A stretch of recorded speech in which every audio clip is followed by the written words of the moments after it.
Now we need to make sure we have the latest version of Docker Engine Community on Linux. So let's use that command, curl-ssl https. Welcome back to my channel, guys. This is your boy Ali. Hope everybody's staying safe out there. So today, purpose of my video is to make a video about what is Docker, how to install it, and how to run it. So what is Docker? So in short, Docker is a software container platform. You can containerize applications, you could automate deployments and have fun with it. Packing, shipping, everything's made a lot simpler now. You can pretty much package it up and send it out to whatever part of the DevOps that you are working in. So it's very easy to pretty much upload it to the Docker Hub, and somebody from another team could easily download it and not have to worry about if that application will run in their environment or not, because it's a container. Everything's gonna run exactly how it's supposed to run as it did on your computer. So let's quickly have a look at why Docker is important and why everybody wants to use it.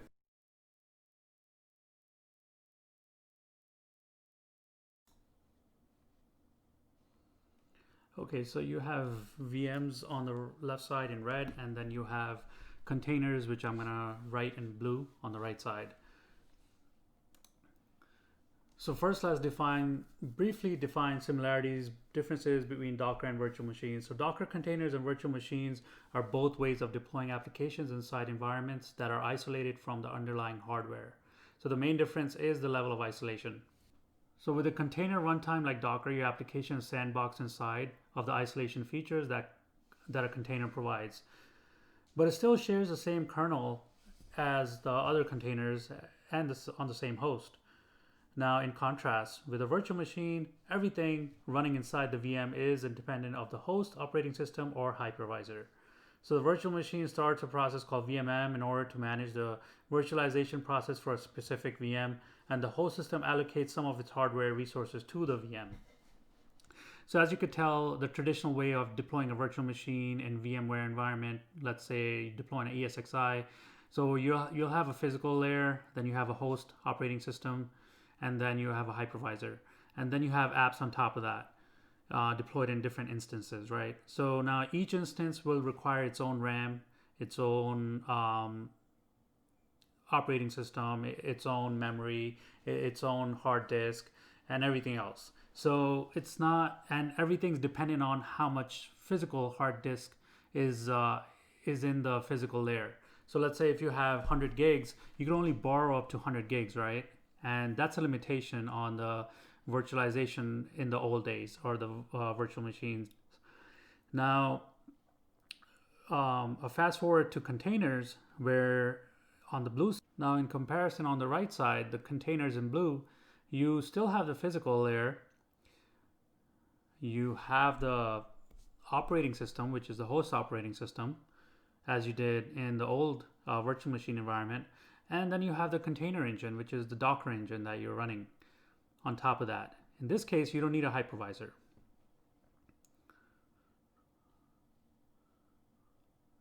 And the beautiful thing about that is that now you're running on top apps on top of that. Let's say app 1, 2, and 3, which is bins and libraries, and each are individual to its own. The host OS is probably the only thing that they're using from the host OS layer. Now, the great thing about Docker is that you could pretty much package it up, upload it to Docker Hub for anybody from any other team to be able to download the same exact container image onto their system, and it's going to run the same exact way that it did on your system.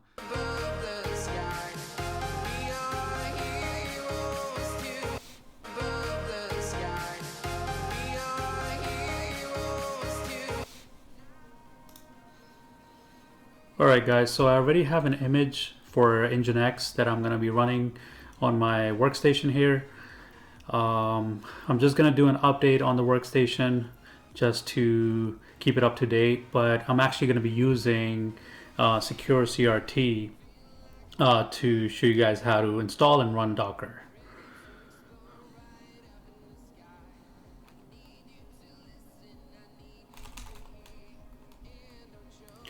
Now I'm going to do a quick connect to the Nginx Ubuntu Linux.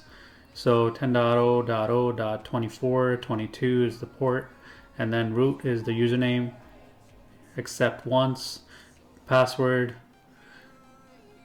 and I'm in. So before I do anything, I want to go in session options and change the appearance. So I want to do red and black. I feel like it stands out a little bit, and then fonts to 14. Okay, I think you guys could probably see this better, right? Okay, so first thing we're gonna do is we're gonna do sudo apt get update. We're gonna make sure our Ubuntu machine is up to date. Curl -fssl https :// okay, Ubuntu /gpg sudo apt. Okay.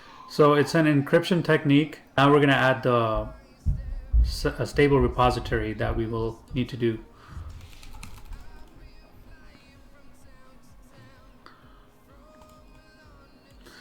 Now it's a big long link. I had it somewhere on the notepad. Let me get that. Yeah, I think there's a syntax error, so I have to fix it.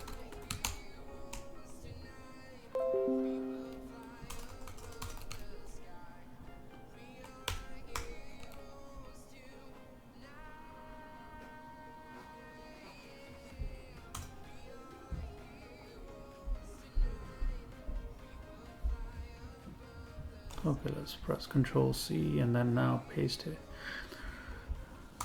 Okay, I think that worked. All right, good. So let's do another update. And now we're going to install Docker CE CLI and containerd.io, which are some of the Docker packages that we will be using for the purpose of this installation. Sudo apt get install Docker CE CLI, containerd.io. Okay. Let's check the version is 20.10.2. Okay, for the server and the client side. Good, good, good.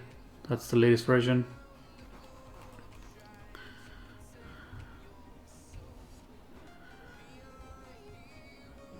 Now we need to make sure we have the latest version of Docker Engine Community on Linux. So let's use that command.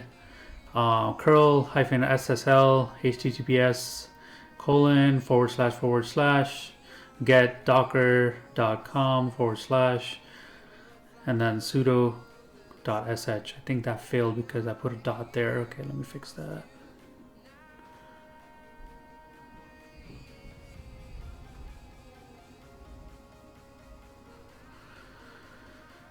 Okay, this takes a little bit of time, so stand by.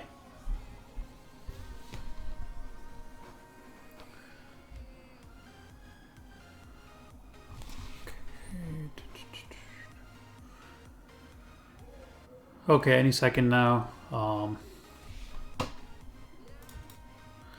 So let's do. So let's say if you wanna add a non-root user to Docker group, it's gonna be sudo user mod -a capital G Docker root or Docker whatever name you want to add. Okay, now let's pull the latest Ubuntu image. We just want to make sure we have the latest one. So okay, so now it says status image is up to date for Ubuntu latest. Good, good, good.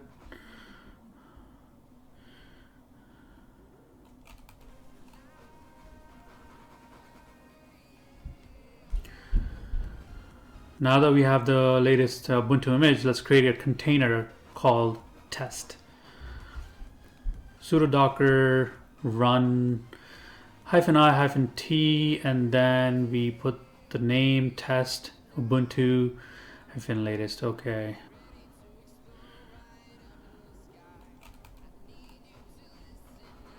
What's the problem here? Error response from daemon. Is already in use by a container. Okay, so it seems like we might have created an image yesterday with the same name. So let's go ahead and take a look at that and see what kind of container IDs or images that we already have created. Okay, so run docker sudo docker ps-a. So now we could see all these images here. Now, as you could tell, there is an image right there that was created 16 hours ago, and that's the one that is already created as a container. That's why we cannot create the one that we were trying to do for test. So how about this, right? Let's go ahead and remove that one, and we'll docker system prune. Okay, that will stop all the containers, networks, dangling images, etc. We don't want to go that route. We just want that one single container to be removed. So let's do this. Copy the name of the container ID. Let's do docker container rm for remove, and then we'll do the container image name. Okay, good. So if it shows up like that, that means it has been removed. So let's run docker ps-a, and let's see if that image still exists. And from what I'm seeing here, and you could see as well, that image is no longer there. So let's go ahead and recreate that image. Name test. Good. So now we created it. Now we're inside that same container that we just deleted and recreated. Type docker attach and then a container name. Okay, it shows an error. You cannot attach to a stopped. Okay, good. So now we're gonna have to first start the container. So let's go ahead and start docker start container name, and then we're gonna go ahead and attach it.